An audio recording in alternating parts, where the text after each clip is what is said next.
So you're 45, maybe 50, and suddenly you're questioning everything. Your marriage, your career, your friendships. You might even be waking up saying, what's my purpose? Or even the simple question, who am I? You're crying at commercials. You're crying at work. You're crying at the slightest thing.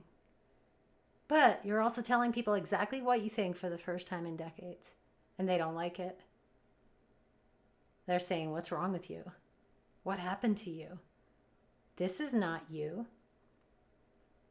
Your doctor says perimenopause and hands you a hormone replacement pamphlet. Tells you, let's check your hormones. Oh, and hormone replacement therapy might be a really good option. You think it's only physical. But what if I told you that what you're experiencing just isn't your ovaries shutting down? What if this chaos, this upheaval, this constant questioning, this sudden inability to tolerate bullshit, or rather, sudden inability to tolerate bullshit, what if that's actually you waking up? What if you've been asleep this whole time? So today we're talking about one of the biggest myths in women's health. I've talked about this on other episodes, but we're going a little bit deeper into this. That menopause, perimenopause, menopause, postmenopause, all the pauses, that's just a medical event. That's just your body. It's all about your body. It's all about your hormones. That's all it's about. And that's a myth, because here's the truth that they don't tell you. You're not broken, you're becoming. So welcome back to my channel. I'm Priya, your host. And if you're new here, this is where we're going to have some real conversations around speaking up, finding your voice, especially if you're in this crucial period in your life of perimenopause that starts around your 40s. It's the conversations that no one else is having. The real ones, the messy ones, and the ones that just might change everything. So before we get started, like, subscribe, and share this channel, and comment. Tell me your experience. I respond to all comments, and I want to hear what you have to say. So let's start with a question. How many of you have been told that your sudden inability to tolerate condescending comments, dismissal, maybe the rude way of speaking to you that you've just said, hey, this is how they are, this is how they talk, is just hormonal? Or that your newfound clarity about what you actually want is just a mood swing? Oh, that pisses me off. Thinking about all these years from the time that I first started getting my period up until when it stopped.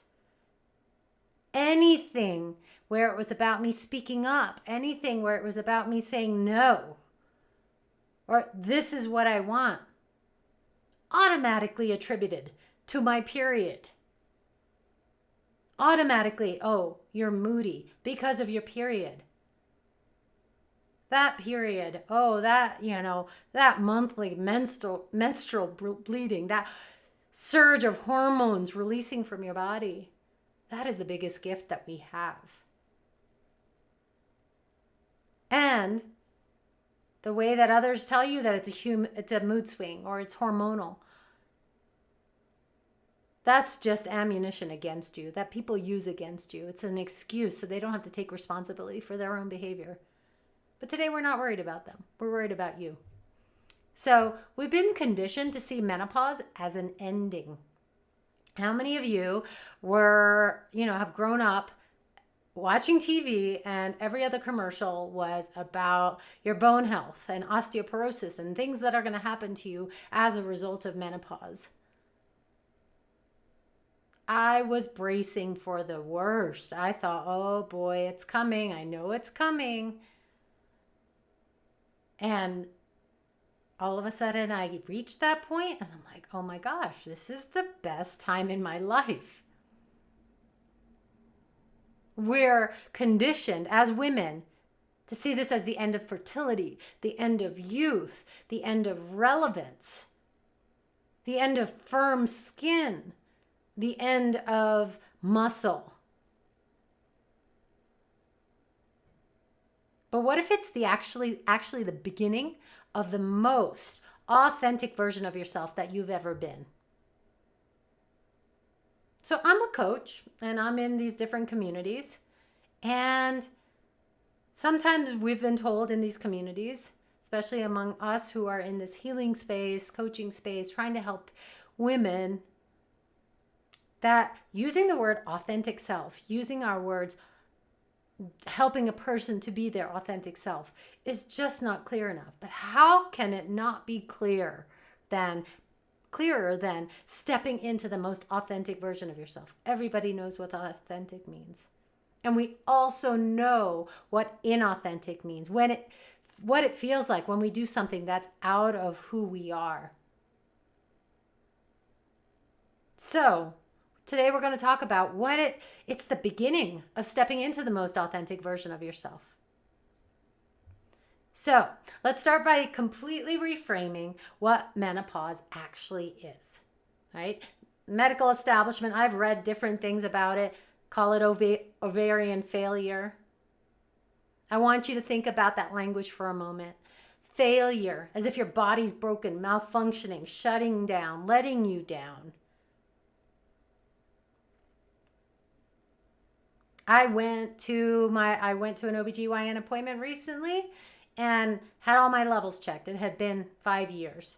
And my FSH levels, my follicle stimulating hormone levels, were out the roof, which means my body is working really hard to try and get me to have my period. But I am in menopause. This is just a natural way, and those levels are just reflecting what my body's doing. But I was told it was failure. How can it be failure when our body is doing what it's naturally supposed to do? So, back to what I was saying before, here's what's really happening. For roughly 40 years or so, your body's been optimized for one thing: creating and sustaining life. Think about what a period is. Once you start having your period, you can start having children. Right? Every monthly cycle, every hormonal fluctuation, every physical and emotional change has been in service of reproduction. And now your body is saying, all right, cool. We're done with that. We're done with that chapter. Time for something else. Your hormones aren't failing you. They're graduating. They're moving you from one phase of life to another. So think about it. What happens when you're no longer operating under the influence of reproductive hormones? What happens when your body stops prioritizing everyone else's needs over your own? What happens when you're finally free to ask, what do I actually want? This is why so many women report feeling like they're going crazy during menopause. I definitely felt that. I want to say, just even as I remember, as I was hitting about 45, maybe even earlier, the perimenopause started. And it started with, oh, I didn't get my period this month. Oh, shoot, I didn't get my period for 2 months. Oh, I got it twice in this month. It started that way. And that whole period is perimenopause. And to clarify this, when you go 12 months without having a period, that 12 month is menopause. It's a day. And then from that point on, you're a postmenopausal. So think about that. Think about this entire time. You've been operating under this one system. I like to think of us as computers, and we have these operating systems. And we've been operating under this one type of system for 40 plus years, depending on when you got your period. I think I was 12 or 13. And then we start going through this change in our bodies. It's so unfamiliar, especially if you've been dealing with this same operating system for 40 plus years and you think you're going crazy. Because maybe you've been in this place where you're sitting around and you're comfortable with the way things are in your friendships and your partnerships or in an intimate relationship, and you've been okay. And then one day you're like, I don't want to do this anymore. Let's do something else because I don't want to just sit here in front of the TV. There's more to do. And it for some of us, it just comes from nowhere. And you're just like, what just happened? And you think you're going crazy. But guess what? I'm here to tell you, you're not going crazy. You're coming back to yourself. Maybe for the first time since you were a teenager. And so many things happen in this period, right? Our body is getting prepared for reproduction to bring babies into this world. And then you hit this period where maybe now you're not getting your period. And if you haven't had children, especially like me, this is a whole other topic. You have to go through that process of grieving because you thought that your body's been telling you you're supposed to have children. You're supposed to have children. You're going to have children. And then you decide you're not going to. And it is a process of coming back to yourself. Figuring out, hey, who am I? Who am I really? So, awakenings, I'm going to be talking about menopause or perimenopause and spiritual awakenings because, in my opinion, they are connected. And that was my experience. As I entered this period of perimenopause around my 40s, as I shared before, it was such confusion. Such confusion. I was on a hamster wheel with my job, just going through the motions. 9 to 5, 9 to 5, 9 to 5. And then all of a sudden I was like, oh my God, is this what I have to do for the rest of my life? Such confusion, such upheaval. And if you don't have the right people by your side to support you during this transitional moment, it can be even more painful. And my mom doesn't know I'm talking about her here, but I want to, kudos to her, and I want to do a shout out to her. I remember when I was probably early 20s, and I had, after college, lived in Japan for a short time, and my parents came to visit me. And at that time, my mom was perimenopausal. She had the weight gain, but the other thing is she was edgy. And I said to my dad, what's going on with her? He said, I think it's menopause. But when I started to think back to that, because I'm in my 20s and then I'm in college before that, you're in 18 to 21, that whole age range. I wasn't aware of my mom, but one thing I do remember is as she was in this, in retrospect, as she was in this period of perimenopause, she started speaking up for herself. We're from Indian family, raised traditionally, Orthodox, with such limitations on how women have to be and what they're here for. And she was finally breaking free from that mold. She wasn't in India. We were in the States. And she started to speak up. Every evening was an argument with my dad. And her bringing up what happened 30 years ago, 20 years ago, with this sibling, with that uncle, with grandparents. This happened.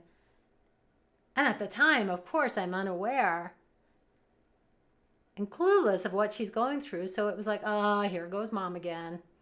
But guess what? She was finding her voice in this pivotal time in her life. She was finally speaking up and advocating for herself. She was finally saying, I am not tolerating this bullshit anymore. And for that, I admire her so much. And it took me until later to understand this is what was going on. So let's talk a little bit about the neurological awakening. We have the spiritual awakening, we have the neurological awakening. So now, what's happening in your brain during this transition? Because the science is fascinating and nobody really ever talks about it. They just tell you, okay, things are shutting down, you're never going to be able to put on muscle again, things are going to go downhill.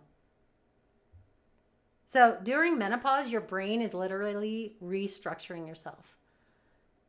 And there's actually research that shows that hormone changes can affect your default system. So that's the part of your brain responsible for self-reflection, introspection, and what we might even call spiritual awareness. So a lot of times women in perimenopause will talk about brain fog. And brain fog is real. If you haven't experienced it, it is real.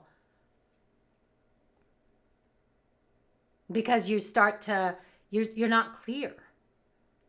But it's presented to us in a way that it's bad. What if it's not about fog? And what if it's about your brain literally rewiring itself to process information differently? To prioritize different things and to see the world through new eyes. I don't have brain fog anymore. But guess what I have? I have such clarity. Clarity of purpose, clarity of vision. The most important thing, clarity of who I am.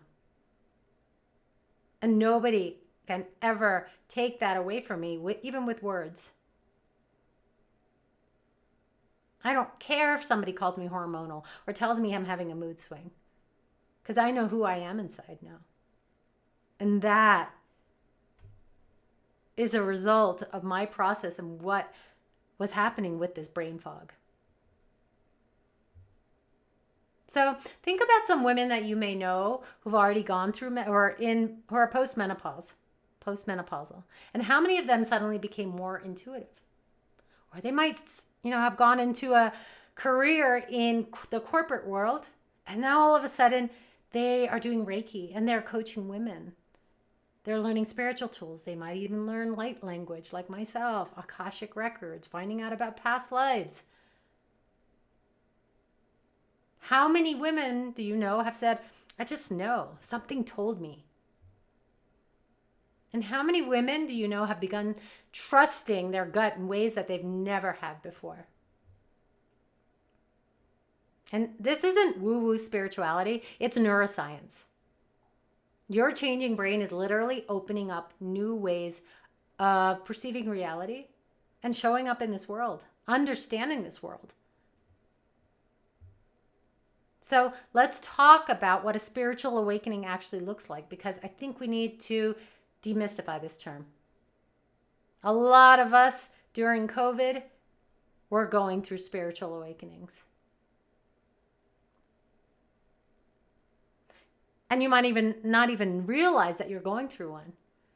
And it's not necessarily about finding religion or finding this higher self or the universe or connecting with that or having mystical visions, though it can be. Spiritual awakening is about waking up to who you really are beneath all the conditioning, all the rules, all the expectations. It's about recognizing that you are more than just your thoughts, more than your emotions, and more than just the story you've been telling yourself about who you're supposed to be. So that might seem a little vague, so I want to give you some concrete examples of what it might even look like, how it might manifest in your life. You go to bed, everything's good, you're next to your partner, husband, spouse, whatever. You wake up and you start questioning, am I happy? You're questioning everything you ever knew about your life.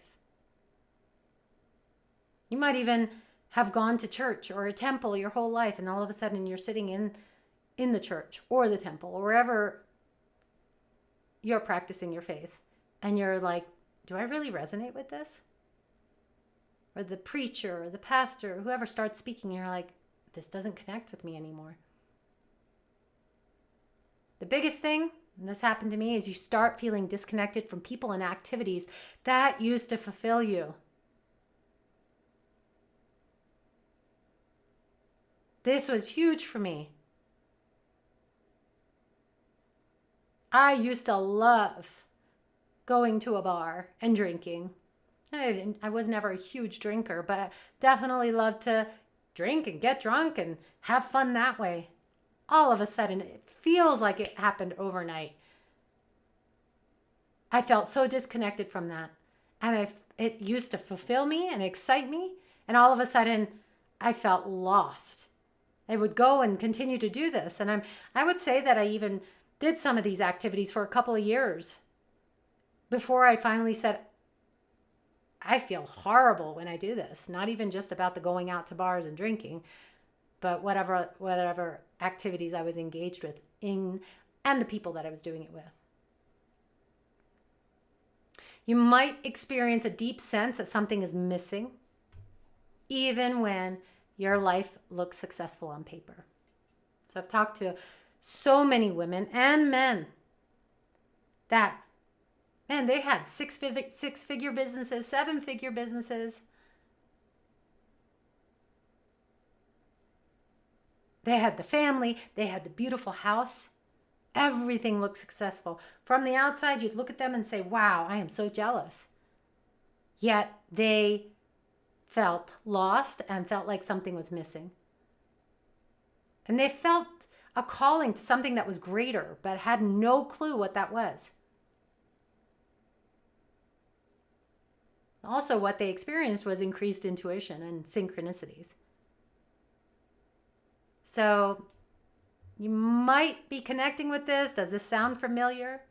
Because this is exactly what millions of women experience during perimenopause through postmenopause. The questioning, the dissatisfaction, the sense that there's something more, the sudden clarity about what's not working in our lives. It's like somebody turned on the switch overnight. And then there's the emotional piece. Let's talk about the anger. Because if you are in this perimenopausal period and you're not angry, you're probably not paying attention. Because for decades, many of us have been performing. And even though I am fully who I am right now, as you see me on screen, this is me. This is how I am with my family. This is how I am at work. This is how I am when I go out, when I'm social. I am 100% authentically me. But for years, I was performing. Performing as the good girlfriend, the good aunt, the good daughter, the good employee, being a good girl all the freaking time. Smiling when I wanted to scream, agreeing when I wanted to argue, accommodating people when I wanted to rebel. I'm pissed about that. I'm pissed because that was years of my life. And then we hit perimenopause, and suddenly we can't do it anymore. Can't fake the smile. You can't swallow your words. You can't pretend you're fine when you're not. And this isn't about hormone instability as others may try to dismiss you with. It's your inner authentic self breaking through decades of conditioning. Think about that. How beautiful is that? Your authentic self lives within you. And it's like it's peeling through all the fascia, all the tissue, all the fat, all the muscle to come out and say, this is who I am. This is you finally feeling safe enough to be real. So, in spiritual terms, this is called the dissolution of the false self. Some people call it dark night of the soul. The ego, the persona, who you believe yourself to be, it starts to crumble. And it's terrifying. Believe me, I understand. If you are terrified, if you're watching this and you're like, how do I even move through this? Yeah, it is terrifying. Because if you're not the person you've been pretending to be, then who are you? So like I said, that's why a spiritual awakening is often called the dark night of the soul, because it's not all light and bliss. It's not light and love. It's the uncomfortable process of shedding everything that isn't truly you and that you've believed to be true about you. And perimenopause can be that biological catalyst that triggers this psychological and spiritual transformation. So let's talk about something else that happens to almost every woman I know during this period in our lives. Sudden inability to care what other people think. Now, if you're like me, been a chronic people pleaser your whole life, and it's exhausting. And then all of a sudden, you're just like, I don't care.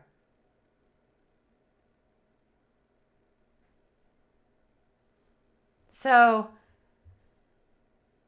as an example, your friend calls to complain about the same problem with you for the 100th time. And instead of listening and sympathizing, you find yourself saying, have you tried doing anything about this? Someone in your family makes a passive-aggressive comment about what you're doing in your life. Maybe it's something that you're trying to create on the side, or this newer version that you're trying to step into. And instead of apologizing, you just don't. Yeah, you just don't care. Or your boss expects you to work again late, or your boss is asking something of you that you normally said yes to without asking. And something inside of you just says, nope, sorry, can't do that. That isn't selfishness. That's self-preservation. That's your inner wisdom finally being loud enough to move through any of your conditioning. It's stepping up to the plate and saying, hey, I'm here.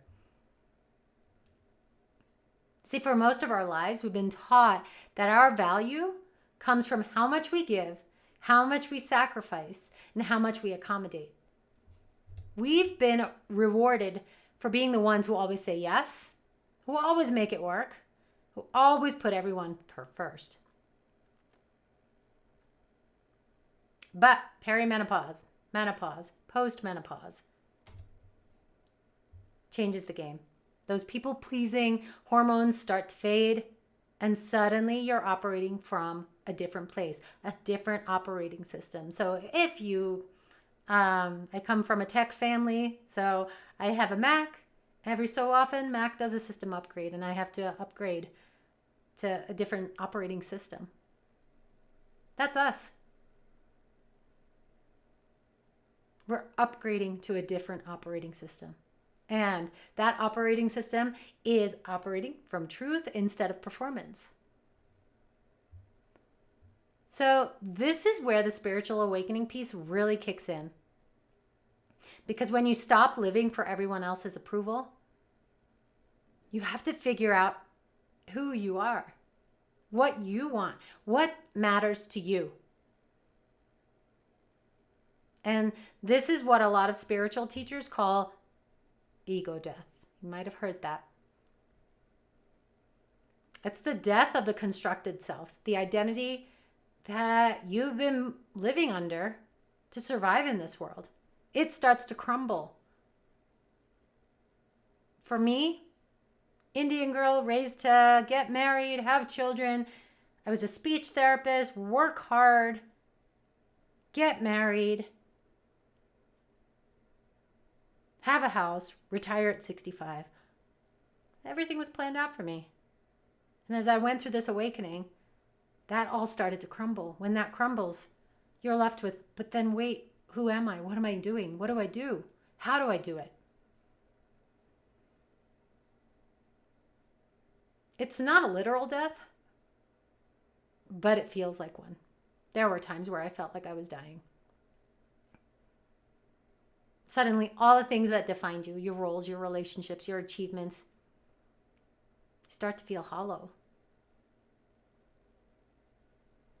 You start to ask yourself, what is important to me? So maybe you've been the responsible one your whole life. Suddenly, you want to be spontaneous. Maybe you've been the nice one your whole life. And now you're realizing, hey, I have strong opinions. Maybe you've been the accommodating yes person. And now you're learning how to say no without guilt. So you can see that it is terrifying and it's also liberating at the same time. Because you start to realize that maybe the life that you've been living isn't actually your life. And maybe the person that you've been really isn't you. So that is what's described as an awakening. And you can see how that coincides with this beautiful time in a woman's life, perimenopause. And what I like to call the second act. Your first act is over. You get to live your second act the way that you want. So the moment when you realize that you're not your thoughts, you're not your emotions, or you're not your roles or your past, that is an awakening. Think about how freeing that is. It's the awareness of all of those things that sets you free. And it's the consciousness that's been watching it all unfold. And that's a deeper conversation. So roping it back into menopause, for many women, this is the biological trigger that creates the conditions for this awakening. When your hormones stop prioritizing reproduction and caregiving, the space opens up for you to ask, who am I when I'm not taking care of everyone else? So let's talk about intuition. Here's something fascinating that happens during menopause that nobody talks about. Your intuition goes through the roof. I never thought I was intuitive. I thought that I had to go to psychics and mediums for this stuff. And I never had any of that within me. But all of a sudden, I entered perimenopause, and suddenly I had dreams that were coming true. My gut started telling me information about people that turned out to be accurate. And I started making decisions based on hunches that never would have been trusted before. And believe me, I fought that. I would get this intuitive hit, and I'd say, no, you're making that up. It took a while for that muscle to develop. And now my body feels it. I know it's true. So what's happening there when your intuition, if you find that your intuition is getting heightened? So remember we talked about your brain restructuring itself? Part of that restructuring involves the areas responsible for pattern recognition and unconscious processing. Now that's some it sounds a little bit complicated. But let's talk about what's happening deeper, at a deeper level. In spiritual traditions, intuition is considered one of the primary ways we access higher wisdom, our higher self. It's the voice of your soul, your higher self, your connection to something greater than your individual ego, who you are in this body right now. Some of you might have a visual manifestation, image of this higher self. Some of you just know. Some of you actually might be auditory and hear this higher self speaking to you. All of it is valid. So for years as women, we've been trained to ignore our gut feelings, to dismiss our hunches, to prioritize logic over instinct. But as our hormones shift, so does our relationship with different ways of knowing. So there's knowing through logic, knowing through feelings, and intuitive knowing, direct inner guidance. Or some people call it your inner GPS. But our culture has taught us to trust only the first one, which is the mental knowing, the logic, everything from the brain. But spiritual awakening, guess what? It opens us up to the full spectrum. You start noticing synchronicities, meaning this isn't just a coincidence. This feels too perfect to be random. You start paying attention to your dreams. And you start trusting those moments when you just know something without being able to explain why. And this isn't because you're hormonal or having a mood swing or you're irrational because of your period. It's because you're finally allowing yourself to access this deep wisdom that has always been there. But guess what? It's been buried under years of overthinking, conditioning, and external validation. It's buried, but it's there. And every single one of us has these gifts. And in some spiritual traditions, this is called remembering. It's not learning something new, but remembering what you always knew at a soul level. How deep is that? And how beautiful is that? As I started learning, as I was in this place where my intuition, I was connecting with my soul and connecting to my intuition, something felt so familiar about what I was learning, as if I had been here before. We were talking about Akashic records and past lives and even that light language and what I was finding I was journaling on that wasn't English. It felt so familiar, but guess what? I was remembering who I was at a soul level. I always knew. But all those years of conditioning, I forgot. So remembering that you're just more than this physical body, not more than just this personality, and more than just this life story is so key.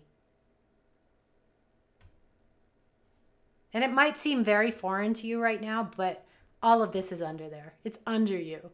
It's within you. And it just needs a way to come out. And your intuition becomes a compass for navigating this new phase of life, the second act.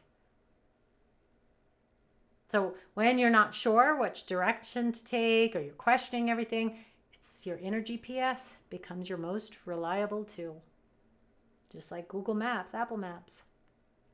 Your inner GPS becomes your most reliable tool. So let's just talk about how cultures have viewed this transition. Because in this culture and American culture, you watch TV and we're conditioned to believe that things are going to break down. But in many indigenous cultures, postmenopausal women are actually seen as the wise woman, the seers, the one who can see beyond the veil. They're the ones who are consulted for major decisions and who hold the spiritual wisdom of the community. And that was my experience when I did a retreat in Peru this past December. Majority of the facilitators there were women, and wow, their knowledge was just so profound. And I just would stare at them because of looking at, they understood who they were at that soul level. But our culture, we've pathologized this tradition. We've turned the wisdom into symptoms and awakening into illness. So women, we've got some work to do. We need to reclaim this narrative. We need to see menopause as an initiation rather than a deterioration. So, how do we navigate this? How do we honor both the physical reality of perimenopause and menopause, as well as the spiritual aspects that's happening simultaneously? So, one, I do suggest getting your hormones checked. Like I said, I did that just about a month ago. I worked with my healthcare provider. And I actually found a great provider who helped me to understand that it was a transition, not a disease. And start taking care of your body, your physical body. Take the steps to take care of your physical body. You might see the myths that, oh, you can't put muscle on, or your skin is going to start sagging.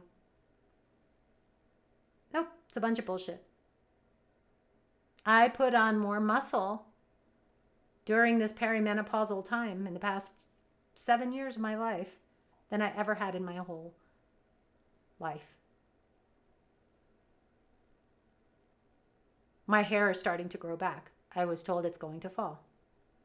My skin is healthy, shiny, and resilient.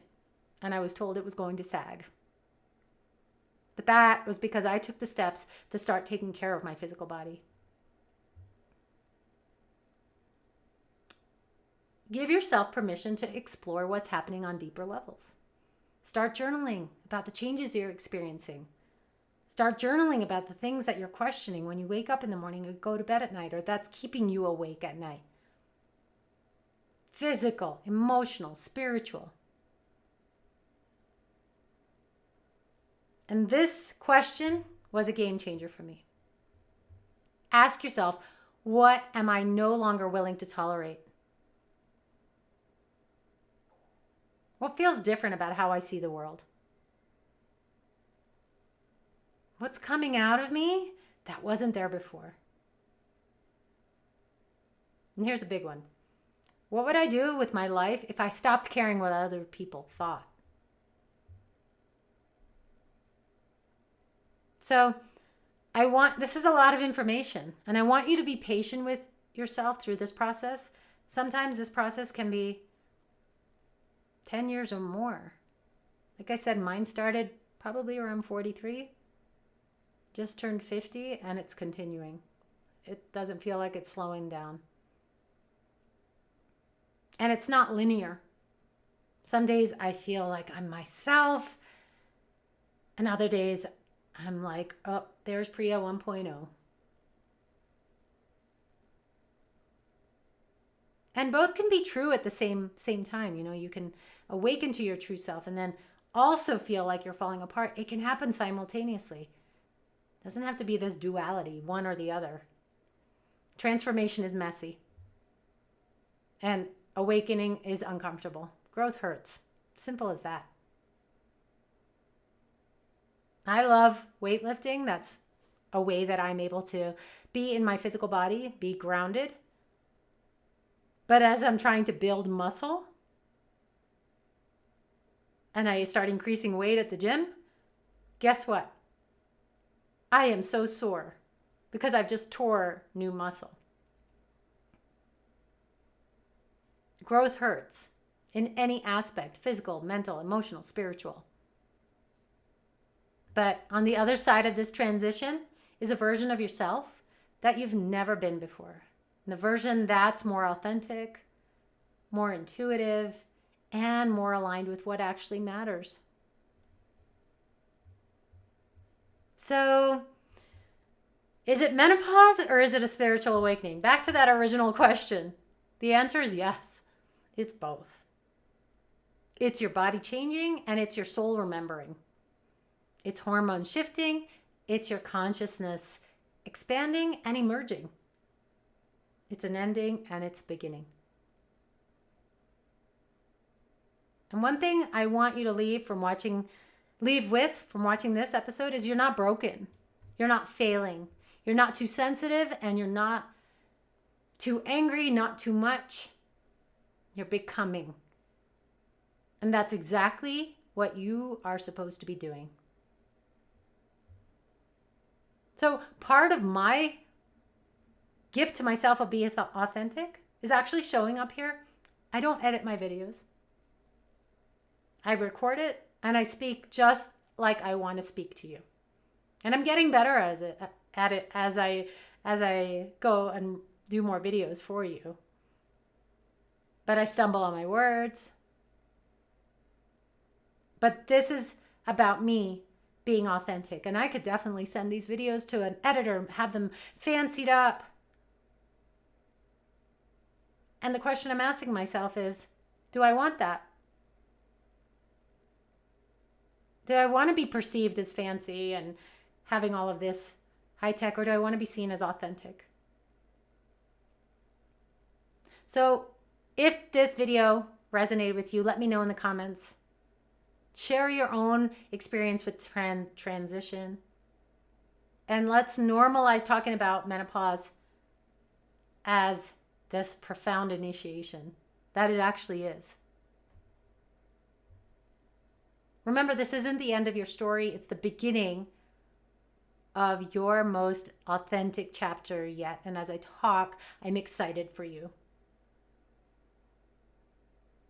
And I'll see you again this week for more on this subject, where we're diving into how to navigate some of the other challenges of this transition, while we're honoring the spiritual awakening that's happening alongside of it. And click the link below, www.unmutewithpriya.com, and you can get access to my training, 4 Steps to Finding Your Voice in Relationships. It's a short training to really give you actionable steps that you can start putting into your life right now to shift your relationships, to find your voice. And for a limited time, I'm offering a free 20-minute coaching call where we would get to work on what you're looking to shift. You'll be surprised at what can shift in 20 minutes. So click the link below and it will guide you along to the application. You can apply for that coaching call. And I hope to see you. And I am here to support you. So until then, be gentle with yourself. Trust the process. And remember, you're not going crazy. You're waking up.